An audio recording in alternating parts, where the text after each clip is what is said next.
আসসালামু আলাইকুম এভরিওয়ান। মায়াবিনী গল্পের শেষ পাঠ। তো চলো বেশি কথা না কইয়া গল্প শুরু করা যাক। রাতের আকাশটা অদ্ভুত অন্ধকার, সমুদ্রের ঢেউ দূরে গর্জন করছে, কিন্তু আমার ভিতরে ঝড়টা তার থেকেও ভয়ঙ্কর। ফোন কেটে গেছে অনেকক্ষণ, তবুও আমি ফোনটা বুকের কাছে ধরে বসে আছি, যেন ওর কণ্ঠ এখনো ভেসে আসবে। হঠাৎ বাইরে আবার সেই বাতাসের জানালার কাছ কেঁপে উঠল। আমি গভীর শ্বাস নিলাম, কিন্তু ঠিক তখন আমি চমকে উঠে দাঁড়ালাম। এটা কোনো সাধারণ টোকা নয়, কেউ জোরে, খুব জোরে দরজা টোকাচ্ছে। আমি কোনো রকমে বললাম, কে? বাইরে পুরুষ কণ্ঠ, ম্যাডাম ওপেন দ্য ডোর, আমরা আর্মি। আমি এক সেকেন্ড থেমে গেলাম, হৃদয়টা কেঁপে উঠল। আমি বললাম, আপনি প্রমাণ দিন। বাইরে থাকা লোকটা বলল, ম্যাডাম আমরা মেজর মিজান আহমদের ইউনিট থেকে বলছি, দয়া করে দরজা খুলুন, টাইম নেই। আমার হাত ঠান্ডা হয়ে গেল।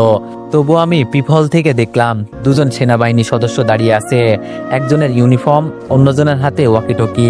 আমি ধীরে দরজা খুললাম, ওরা ভিতরে ঢুকলো সঙ্গে সঙ্গেই। ম্যাডাম বসুন। আমার শরীর থরথর করে কাঁপছে। কি হয়েছে মিজান, ঠিক আছে তো? দুজন একে অন্যের দিকে তাকালো, তারপর একজন খুব ধীরে বলল, সীমান্ত এলাকায় গুলি লেগেছে। আমার নিঃশ্বাস থমকে গেল। কে কে গুলিবদ্ধ? সেনা কর্মকর্তা গভীর নিঃশ্বাস নিয়ে বলল, মেজর মিজান। বিশ্বাসটা থেমে গেল। ঘড়ির টিকটিকানি, ঝড়ের শব্দ, হাওয়ার গর্জন, সব মিলিয়ে শব্দটা অসহীন হয়ে উঠল। আমার ঠোঁট কাঁপছে।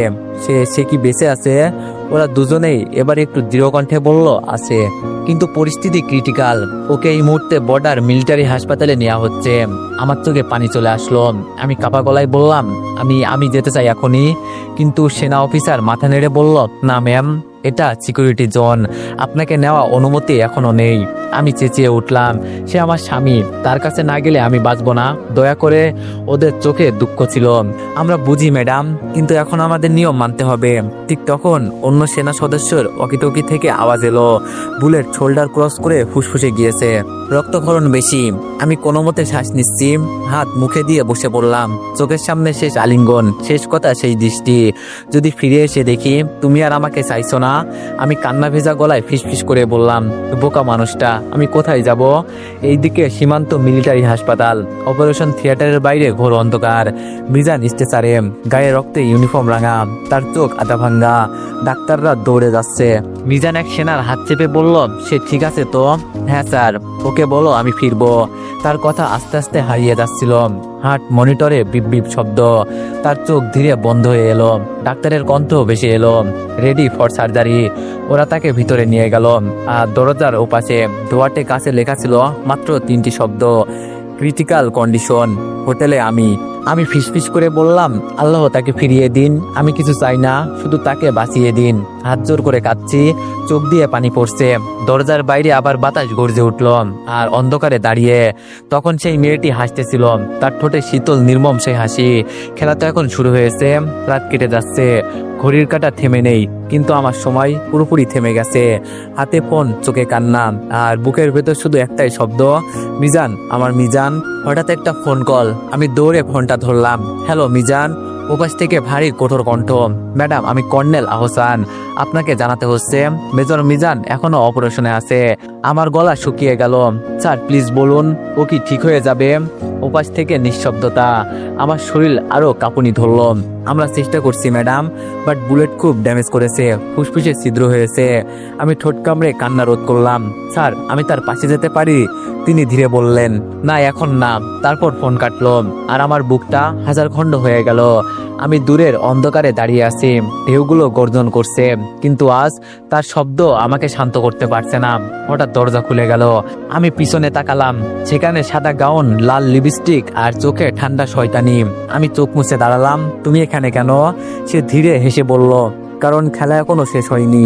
আমি দাঁত চেপে বললাম, তুমি মানুষ না, তুমি বাঘের সামনে দাঁড়িয়ে থাকা বিষাক্ত সাপ। সে হাঁটতে হাঁটতে আমার কাছে এলো। তুমি ভাবছো ভালোবাসার লড়াই জিতবে? আমি ঠান্ডা আসলাম, যেটা তুমি বোঝো না, ভালোবাসা কখনো হারে না। মেয়েটি ঠোঁট কেঁপে উঠল। মিজান বললে, তখন কি বলবে? ভালোবাসা জিতেছে? আমি ধপ করে বসে গেলাম। ঠান্ডা গলায় বললাম, ও মরবে না, কারণ আমি ওর জন্য দোয়া করছি। যার দোয়া সত্য, তার মানুষ কখনো হারিয়ে যায় না। মেয়েটি মুখ শক্ত হলো, কিন্তু তুমি ভুলে গেছো, মিজান শুধু তোমার নয়, সে দেশের। আমি তাকালাম তার চোখে, কিন্তু আমি ওর ঘর, ওর শান্তি, ওর শেষ নিঃশ্বাসও যদি নিতে হয় সে আমার নামই নেবে। মেয়েটির চোখে রাগ নয়, হিংসা, জ্বালা, ব্যথার আগুন জ্বলে উঠল। সে ধীরে বলল, তাহলে প্রমাণ করো তুমি সত্যিই তাকে ভালোবাসো। আমি অবাক হয়ে তাকালাম। মানে? সে আমার কানে ঝুঁকে ফিসফিস করে বলল, মিজানকে বাঁচাতে হলে তোমাকে তাকে ছাড়তে হবে। এটা তার সেফটির জন্য, দেশের জন্য। আমি স্তব্ধ। তুমি পাগল?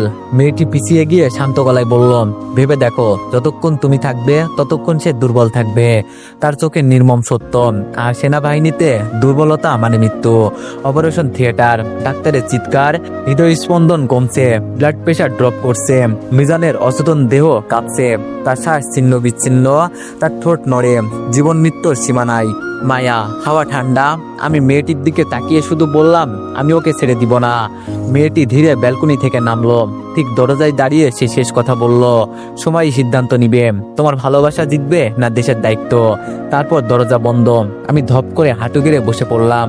আল্লাহ ওকে ফিরিয়ে দিন। ছকের জন্য প্রস্তুত, 1 সেকেন্ডের জন্য সরল লাইন। তারপর বিপ বিপ শব্দ, ডাক্তারদের শ্বাসে স্বস্তি, সে ফিরে আসছে। আর দূরে হোটেলের বাতাসে হঠাৎ আজান ভেসে উঠল। আমি কাঁদতে কাঁদতে বললাম, হ্যাঁ, সে ফিরছে। রাত প্রায় শেষ, ফজরের আজান শেষ হয়েছে কেবল। আমি জানালার কাছে দাঁড়িয়ে শূন্য চোখে অন্ধকার ভাঙা আলো দেখছি। আকাশটা আজ একটু আলাদা, যেন সে অপেক্ষায় কেউ ফিরে আসবে। ঠিক তখনই দরজায় টোকাম। মনে হলো বুকটা থেমে গেল। আমি দৌড়ে গিয়ে দরজা খুললাম। সামনে একজন সেনা সদস্য। তার চোখ শান্ত, কিন্তু মুখে সেই গম্ভীর ভাব। ম্যাডাম, আমি কাপা গলায় বললাম, হ্যাঁ। সে ধীরে বলল, মেজর মিজান এখন স্টেবল। আমার চোখ থেকে পানি হুড়মুড় করে নেমে এলো। আমি চিৎকার করে বললাম, আমি যেতে চাই এখনই। সেনা অফিসার মাথা নেড়ে বলল, চলুন। সীমান্ত সামরিক হাসপাতাল। আমি দৌড়ে করিডোরে ঢুকলাম। সাদা দেয়াল, স্যালাইনের পাইপ। আমার হৃদয় কাঁপছে। একটা দরজার সামনে, আর দরজার উপরে লেখা আইসিইউ। আমি গভীর শ্বাস নিয়ে ঢুকলাম। ঢোকার সাথে সাথে কিছুক্ষণের জন্য সব শব্দ থেমে গেল। সেখানে বিছানায় শুয়ে থাকা মানুষটা যেন যুদ্ধ দিতে পড়ে আছে। গায়ে ব্যান্ডেজ, গলায় অক্সিজেন পাইপ, পাশে মনিটরের আলো ঝলঝল। তার মুখ ক্লান্ত কিন্তু জীবিত। আমি আস্তে করে তার পাশে বসলাম। ধীরে তার হাতটা ধরলাম। ঠান্ডা, তবুও ধরতে ভালো লাগছে। হঠাৎ খুব আস্তে তার হাত আমার আঙ্গুল চেপে ধরলো। আমি থমকে গেলাম। সে চোখ খুলতে চেষ্টা করলো। 2 সেকেন্ড পর তার ঠোঁট কাঁপলো। আমার বুক ভেঙে গেল। আঁকড়ে ধরলাম তার হাতটা। আমি এখানে আছি মিজান। তার চোখে পানি জমলো। বলেছিলাম আমি ফিরবো। আমি মাথা নেড়ে কাঁদতে কাঁদতে বললাম, হ্যাঁ, তুমি ফিরেছো, তুমি আমার কাছে ফিরেছো। সে হালকা হাসলো। কান্না করা বন্ধ করো। আমার সৈনিকের স্ত্রী হয়ে এভাবে কাঁদো? আমি ঠোঁট কামড়ে বললাম, তুমি না একদিন আমাকে পাগল করে ফেলবে। সে আবার ফিসফিস করলো, আমি মরতে পারতাম, কিন্তু একটা জিনিস আমাকে ফিরিয়ে আনলো। আমি চোখ মুছে বললাম, কি? সে ধীরে বলল, তোমার নাম। আমার চোখ ভিজে গেল আবার। হাসতে হাসতে কাঁদছি। তখন দরজায় দাঁড়িয়ে থাকা আরেকটি মানুষ, সেই মেয়েটি আমার দিকে তাকিয়ে আছে। তার চোখে আজ না আগের রাগ না প্রতিশোধ, শুধু শান্তি। সে আস্তে এসে মিজানের দিকে তাকালো। ভালো আছো? মিজান মাথা নেড়ে বলল, হ্যাঁ। মেয়েটি এবার আমার দিকে তাকালো। যুদ্ধ কেবল রাইফেল দিয়ে হয় না, কখনো কখনো ভালোবাসা দিয়েও হয়। আমি কিছু বলতে যাচ্ছিলাম, সে হাত উঠিয়ে থামালো। তোমরা দিচ্ছ। তার চোখ নামিয়ে বলল, আমার কাছে মিজান স্মৃতি, তোমার কাছে জীবিত। আমি ধীরে বললাম, ধন্যবাদ। সে হালকা হাসলো। মেয়েটি বলল, একটা অনুরোধ। আমি মাথা নেড়ে বললাম, বলো। মেয়েটি চোখ নামিয়ে বলল, ওকে আর কখনো একা যেতে দিও না, কারণ সেনারা দেশের, কিন্তু ঘর তাদের ফিরিয়ে আনে। তারপর সে ঘুরে চলে গেল। দরজা বন্ধ হলো ধীরে, যেন একটা অধ্যায় শেষ। 6 মাস পর হাসপাতালের দিন, ওষুধ, থেরাপি সব পেরিয়ে আজ মিজান সম্পূর্ণ সুস্থ।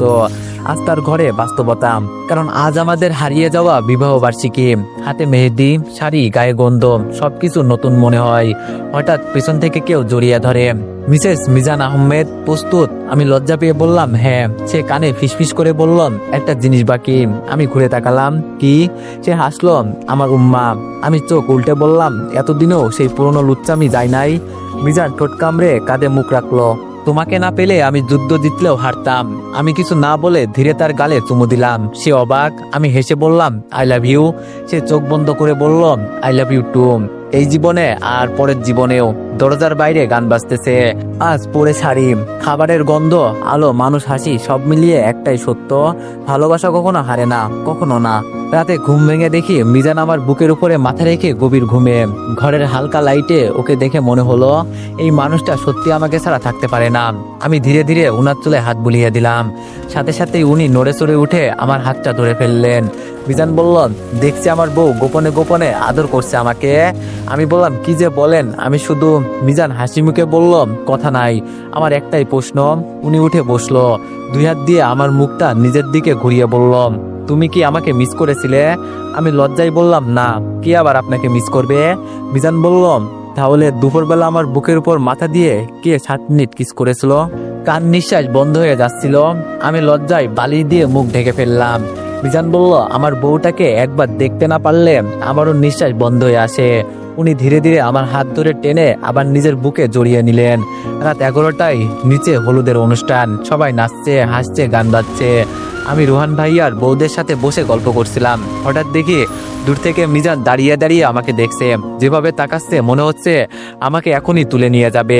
নুসরাত আপু, ভাবি, ভাসুর সাহেব তো আপনাকেই খুঁজতেছে। আমি তাকিয়ে দেখি উনি ভুরু কুঁচকে দাঁড়িয়ে আছে। আমি সবার থেকে একটু সরে তার কাছে যেতেই উনি নিচু গলায় বলল, এভাবে দাঁড়িয়ে থাকো কেন? আমার পাশে আসবে না? আমি বললাম, সবাই আছে তো। মিজান রেগে গিয়ে বলল, তাহলে তুমি আমার বউ নাকি পাড়ার মানুষ? চলো এখানে দাঁড়িয়ে আমার সাথেই। আমাকে ধরে মিজান পাশে দাঁড় করালো। লোকজন দেখছে দেখে আমি হাত ছাড়াতে লাগলাম, কিন্তু উনি হাত ছাড়লো না, বরং আরো শক্ত করে ধরলো। মিজান বলল, যারা দেখছে দেখুক, তারা জানে তুমি আমার বউ।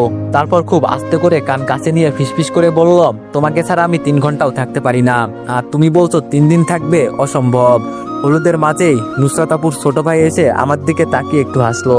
ছেলেটা দেখতে খুব সুন্দর আর স্মার্ট। ছেলেটি বলল, ভাবি, আপনি অনেক সুন্দর। বলার সাথে সাথে আমি কিছু বলার আগেই মিজান এক ঝটকায় আমাকে নিজের দিকে টেনে নিল। মিজান বলল, ওই, এটা আমার বউ, চোখ নামিয়ে কথা বলো। ছেলেটা ভয় পেয়ে বলল, দুঃখিত ভাইয়া, বলেই সরে গেল। আমি মিজানকে বললাম, আপনি কি পাগল নাকি? ছেলেটাকে এমন রাগ দেখালেন কেন?